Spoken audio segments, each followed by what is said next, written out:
कौन है इंजीनियर राशिद जिसने अब्दुल्ला के परिवार के गढ़ में किया कब्जा? जम्मू कश्मीर के बारामुल्ला सीट से उमर अब्दुल्ला को इंजीनियर राशिद शेख ने करारी शिकस्त दी है। शेख ने निर्दलीय प्रत्याशी के तौर पर चुनाव लड़ा।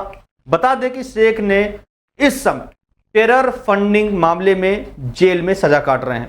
उमर अब्दुल्ला निर्दलीय प्रत्याशी के चुनाव हार गए हैं और ऐसा शायद ही किसी ने सोचा होगा। जय हिंद, नमस्कार, मैं नुसरत त्रिपाठी और आप देख रहे हैं डेली 24 भारत। और आगे चर्चा करेंगे इस वीडियो में आखिरकार क्या है पूरा माजरा। देखिए, जम्मू कश्मीर में इस बार रिकॉर्ड तोड़ मतदान हुआ था और आज जब नतीजे जारी हुए तो जम्मू कश्मीर के चुनावी नतीजे से हर किसी को हैरान कर दिया। जम्मू कश्मीर के पूर्व मुख्यमंत्री उमर अब्दुल्ला चुनाव हार गए हैं और उन्हें हराने वाले नेता का नाम है इंजीनियर राशिद, जो आतंकवाद के आरोपों में जेल में बंद हैं। जम्मू कश्मीर की बारामूला लोकसभा सीट पर निर्दलीय प्रत्याशी इंजीनियर राशिद शेख की जीत हुई है और यहां से उमर अब्दुल्ला चुनाव हार गए हैं। उनको पटकनी देने वाले शेख फिलहाल दिल्ली की तिहाड़ जेल में बंद है। उनको टेरर फंडिंग के मामले में सजा हो चुकी है। लोकसभा चुनाव के नतीजे ने इस बार हर किसी को चौंका दिया है और यूपी समेत कई राज्यों में कांग्रेस गठबंधन को काफी समर्थन मिला है।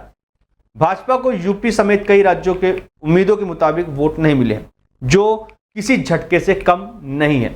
बारामूला सीट से जम्मू कश्मीर के पूर्व मुख्यमंत्री उमर अब्दुल्ला के खिलाफ निर्दलीय चुनाव लड़ने वाले इंजीनियर राशिद ने भारी बहुमत से जीत हासिल की है और 2019 में एनआईए ने किया था इनको अब्दुल्ला को गिरफ्तार। यानी कि अब्दुल राशिद उर्फ इंजीनियर राशिद 2 बार एमएलए रह चुके हैं। उन्होंने राज्य में अवामी इत्तेहाद पार्टी का गठन किया था। राशिद के अलावा बारामूला के 21 लोगों ने इलेक्शन लड़ा है। राशिद को एनआईए की ओर से 2019 में गिरफ्तार भी किया गया था। उनके खिलाफ टेरर फंडिंग के गंभीर आरोप लगे थे। उनके 2 बेटे अबरार राशिद और असरार राशिद ने पिता की जीत सुनिश्चित करने के लिए प्रचार किया था। राशिद ने 2008 और 2014 में लंगेट विधानसभा चुनाव में जीत हासिल की थी। उन्होंने 2019 में भी लोकसभा इलेक्शन लड़ा था, जिसमें से हार का सामना उन्हें करना पड़ा था। चुनाव हारने के बाद उमर अब्दुल्ला ने एक्स पर लिखा कि मुझे लगता है कि जो हुआ उसे स्वीकार करने का समय है। इंजीनियर राशिद को उत्तरी कश्मीर में उनकी जीत के लिए बधाई। मुझे नहीं लगता कि उनकी जीत से उन्हें जेल जल्दी रिहाई मिल सकती है और ना ही उत्तरी कश्मीर के लोगों को वह प्रतिबंधित मिलेगा जिसका उन्हें अधिकार है। लेकिन मतदाताओं ने अपनी बात कह दी और लोकतंत्र में यही सबसे ज्यादा मायने रखता है। कौन है अब्दुल राशिद शेख, यानी कि इंजीनियर राशिद शेख अब्दुल राशिद, जिन्हें आम बोलचाल की भाषा में इंजीनियर राशिद के नाम से जाना जाता है। वो 2 बार के विधायक रह चुके हैं और अवामी इत्तेहाद पार्टी के प्रमुख भी हैं। हालांकि वो अवामी इत्तेहाद पार्टी का नेतृत्व करते हैं, लेकिन उन्होंने निर्दलीय के रूप में चुनाव लड़ा था। राशिद वर्तमान में आतंकी फंडिंग मामले में दिल्ली की तिहाड़ जेल में बंद है। शेख अब्दुल राशिद को 2019 में राष्ट्रीय जांच एजेंसी यानी कि एनआईए ने आतंकी फंडिंग गतिविधियों के आरोप में गिरफ्तार किया था, जो गैर कानूनी गतिविधि रोकथाम अधिनियम के तहत हिरासत में लिए जाने वाले पहले मुख्य धारा के नेता बन गए हैं।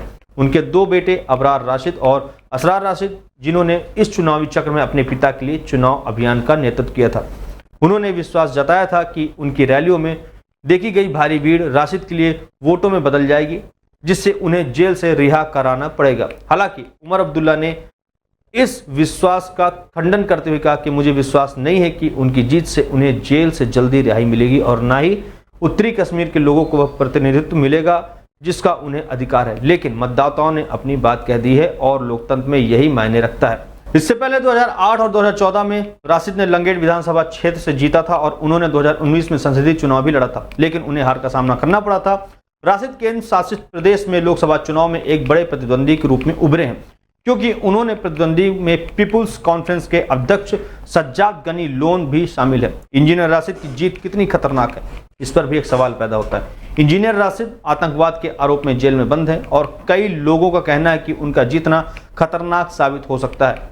उमर अब्दुल्ला भारत समर्थक नेता माने जाता है और उनका परिवार लगातार भारतीय राजनीति में सक्रिय रहा है। हालांकि इंजीनियर राशिद भी 2 बार विधायक रह चुके हैं, लेकिन अगर उनके खिलाफ लगे आरोपों में दम है तो वो अगर वाकई आतंकवादी गतिविधियों में संलिप्त पाए जाते हैं तो निश्चित तौर पर उनकी जीत बताई जा सकती है कि चुनाव में एक चरमपंथी नेता की जीत हुई है। ये था पूरा मामला, ये था वो बंदा, ये था वो नेता जो तिहाड़ से संसद तक पहुंचने में शायद कामयाब हो जाए। अब आपकी इस विषय में जो भी राय हो कमेंट करके जरूर बताइएगा और हमारे चैनल को सब्सक्राइब करके बेल आइकन दबाइएगा।